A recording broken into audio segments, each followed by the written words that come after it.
नमस्कार दोस्तों, स्वागत है आपका अपने चैनल भक्ति में शक्ति पर। खाटू श्याम बाबा का प्रसिद्ध मंदिर राजस्थान के सीकर जिले में स्थित है। खाटू श्याम जी को भगवान श्री कृष्ण का अवतार भी माना जाता है। देश के करोड़ों लोग खाटू श्याम जी की पूजा करते हैं। खाटू श्याम जी के मंदिर में हर वक्त भक्तों का तांता लगा रहता है और विशेष रूप से होली से कुछ दिन पहले सीकर जिले में खाटू श्याम जी का विशाल मेला आयोजित किया जाता है, जिसमें राजस्थान सहित अन्य प्रदेशों के श्रद्धालु भी बाबा के दर्शन करने आते हैं। खाटू श्याम जी की कहानी महाभारत काल से शुरू होती है, जिसमें उनका नाम बर्बरीक था। बर्बरीक भीम का पौत्र और घटोत्कच का पुत्र था। बर्बरीक बचपन से ही एक बहुत अच्छा योद्धा था। बर्बरीक ने अपनी माँ से युद्ध कला सीखी थी। बर्बरीक देवी शक्ति का बहुत बड़ा भक्त था। एक बार बर्बरीक ने देवी शक्ति की कठोर तपस्या की। बर्बरीक की कठिन तपस्या से देवी शक्ति वहां प्रकट हुई। आंखें खोलो पुत्र। प्रणाम माते। तुम्हारा कल्याण हो पुत्र। मैं तुम्हारी तपस्या से अति प्रसन्न हूँ। बोलो, क्या वरदान चाहिए? माते, आपने तो मुझे दर्शन देके ही कृतार्थ कर दिया। अब तो बस एक ही अभिलाषा है, आप अपना आशीर्वाद मुझ पर सदैव बनाए रखिए, जिससे मैं अपना संपूर्ण जीवन दीन दुखियों की सहायता करने में व्यतीत कर सकूं। माँ, तथास्तु। तुम सदा दुर्बलों का सहारा बनोगे। मैं तुम्हें ऐसी शक्ति प्रदान करूंगी जो तीनों लोकों में किसी के पास नहीं है। पर याद रहे, तुम्हें इन शक्तियों का दुरुपयोग नहीं करना है। भगवती शक्ति ने बर्बरीक को 3 दिव्य बाण वरदान स्वरूप दिए। वे बाण अपने लक्ष्य को भेद कर वापस लौट जाते थे। इसी वजह से बर्बरीक अजय हो गया। बर्बरीक अपनी माता के पास पहुंचा और देवी शक्ति के दिए हुए वरदान के बारे में उन्हें बताया। माँ, मैं भी कौरव पांडव के युद्ध में जाना चाहता हूँ। मेरे युद्ध में जाने की बहुत इच्छा है माँ। पुत्र बर्बरीक, मैं जानती हूँ तुम एक महान योद्धा हो, इसीलिए मैं तुम्हें रोकूंगी नहीं। पर मुझे वचन दो कि तुम्हारे का सहारा बनोगे। तुम युद्ध में हारने वाले की तरफ से ही लड़ोगे। मैं आपको वचन देता हूँ माँ कि मैं युद्ध में हारने वाले की ही तरफ से लड़ाई करूंगा। अपनी माँ को वचन देकर बर्बरीक ने घोड़ी पर सवार होकर और देवी शक्ति के दिए हुए 3 बाणों को लेकर रवाना हो गया। भगवान कृष्ण तो अंतर्यामी हैं, वो ये सब लीला होते हुए देख रहे थे। भगवान कृष्ण जानते थे कि बर्बरीक केवल हारी हुई सेना की तरफ से ही लड़ेगा, और वो ये भी जानते थे कि कौरवों को भी बर्बरीक के इस वचन के बारे में पता है। बर्बरीक कौरवों का सहयोग कर पांडवों का विनाश कर देगा। इस प्रकार जब वो कौरवों की तरफ से लड़ेगा तो पांडवों की लड़ रही सेना कमजोर हो जाएगी। उसके बाद वो पांडवों की सेना में चला जाएगा। इस तरह वो दोनों सेनाओं में घूमता ही रहेगा। श्री कृष्ण को पता था, अगर बर्बरीक इस युद्ध में शामिल हुआ तो कोई भी सेना नहीं जीत पाएगी और अंत में कौरव पांडव दोनों का विनाश हो जाएगा और केवल बर्बरीक ही शेष रह जाएगा। इसलिए रास्ते में ही श्री कृष्ण ने ब्राह्मण का वेश धारण कर बर्बरीक को रोका। बर्बरीक को रोकने का अब एक ही उपाय है, मुझे बर्बरीक से उसके शीश का दान मांगना होगा। श्री महावीर योद्धा, तुम कौन हो? ये कुरुक्षेत्र की रणभूमि है। तुम कौरवों और पांडवों के युद्ध में क्या कर रहे हो? हे ब्राह्मण देव, मैं घटोत्कच का पुत्र बर्बरीक हूँ। मेरा प्रणाम स्वीकार कीजिए। मैं महाभारत के युद्ध में सम्मिलित होने आया हूँ।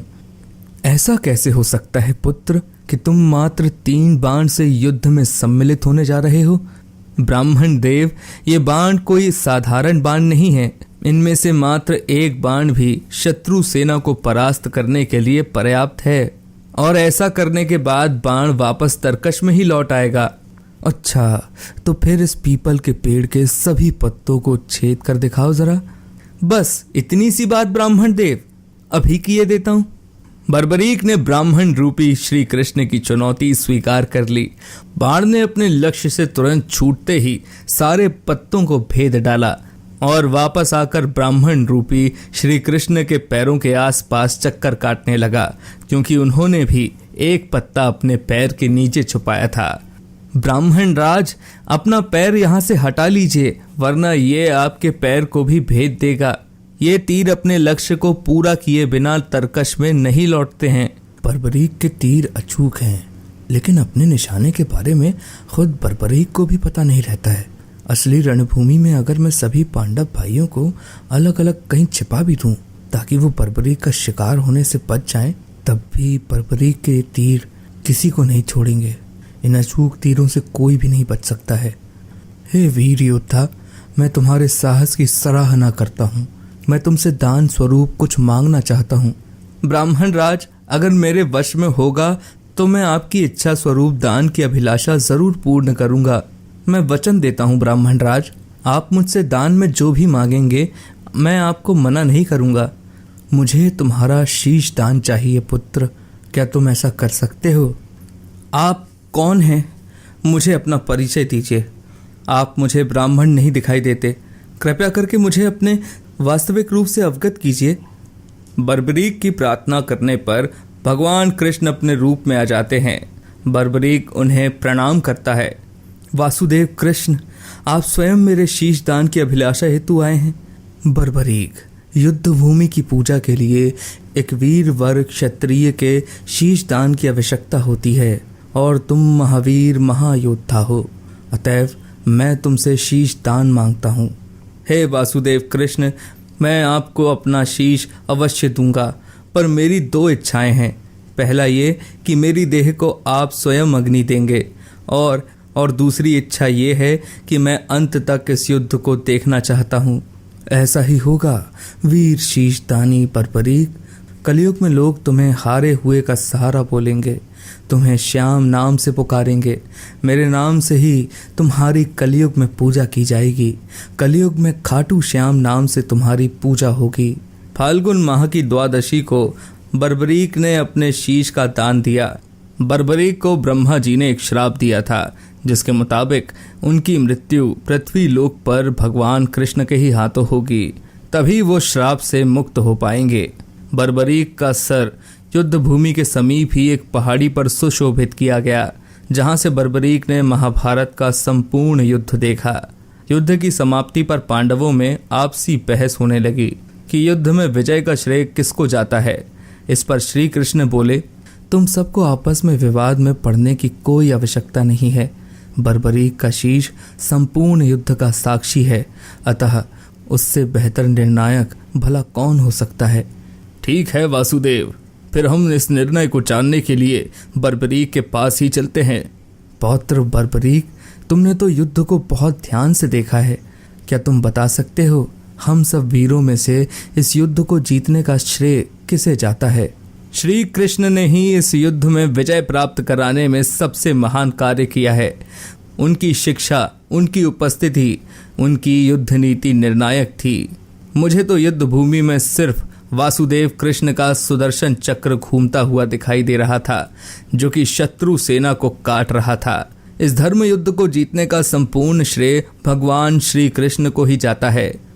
वीर बर्बरीक, तुम धन्य हो, तुमने बिल्कुल सही निष्कर्ष दिया है। इसके पश्चात सभी पांडव बर्बरीक के निर्णय की सराहना करते हैं और भगवान कृष्ण से क्षमा मांगते हैं, क्योंकि वो जानते थे यदि स्वयं वासुदेव न होते तो ये धर्म युद्ध जीतना असंभव था। धर्म की विजय स्वयं वासुदेव कृष्ण के कारण ही हुई थी। भगवान कृष्ण के आशीर्वाद से बर्बरीक को कलयुग में श्याम नाम से पुकारा जाने लगा।